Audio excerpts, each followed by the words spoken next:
Students, look at the first sum.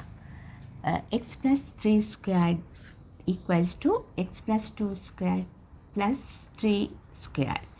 Then we can, next step is we have to simplify this.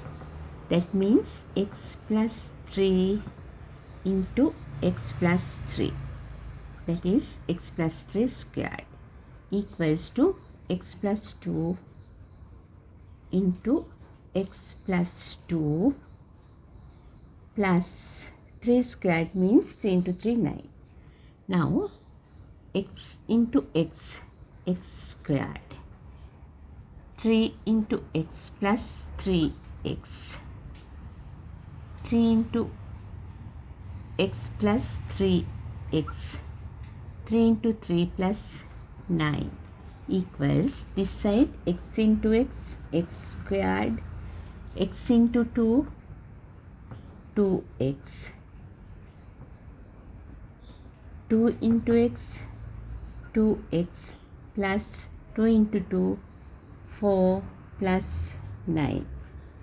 Now in both sides x squared are there. Then we can cut these two. Here 9 plus 9 plus 9. We can cut those two.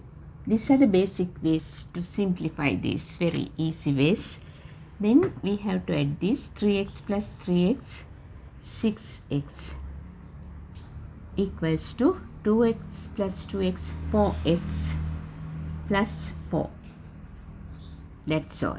Then we have to take x to one side. We take this here, 6x minus 4x equals to 4. 6x minus 4x means 2x equals to 4. X equals to 4 divided by 2. That means answer is 2.